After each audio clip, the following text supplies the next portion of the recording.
Bonjour, bonsoir, ici le Bundesliga pour une nouvelle vidéo. Aujourd'hui, en cette période de confinement, on se retrouve pour parler des réunions qui ont lieu ces derniers jours. Dans ces réunions, on parlait du futur de notre saison de football. Lundi, la DFL a eu une rencontre avec les 36 clubs de première et seconde division allemande afin de parler du futur de notre Bundesliga.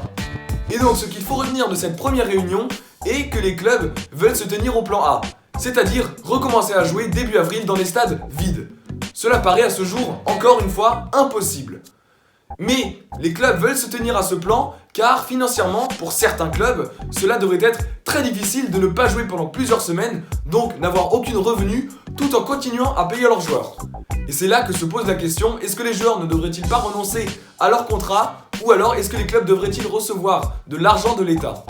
Recommencer début avril paraît encore plus impossible quand on voit que certains joueurs du Hertha Berlin, de Hannover 96 et de Nürnberg ont été testés positifs à la maladie du coronavirus. Et donc, les équipes ont été placées sous quarantaine et ils ne peuvent pas s'entraîner.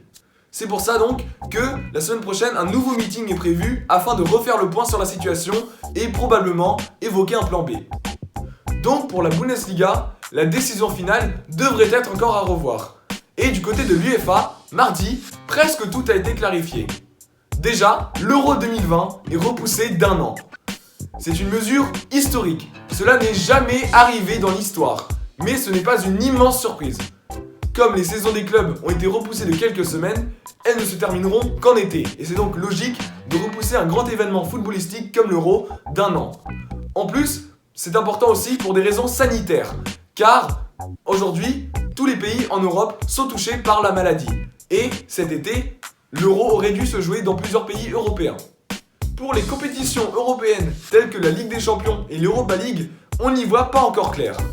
Selon le fameux journal sportif espagnol Marca, la finale de la Ligue des Champions devrait se jouer le 27 juin à Istanbul et la finale de l'Europa League 3 jours plus tôt. Alors, ces dates déjà sont importantes car le 1er juillet commence la nouvelle saison de football. Et donc, un jour plus tôt, les contrats des joueurs et entraîneurs se terminent. C'est donc important de jouer les finales avant le 30 juin. Et les dates exactes n'ont pas encore été officialisées par l'UEFA. Donc, on va suivre cette affaire de près. Nous attendons encore avec impatience les décisions finales. Bien sûr, je vous tiendrai au courant de ces décisions. Donc, restez connectés. Je vous souhaite en cette période de quarantaine de la santé et de la force. Ensemble, on va y arriver. Sur ce, je vous souhaite une bonne journée, une bonne soirée. Prenez soin de vous. Und tschüss.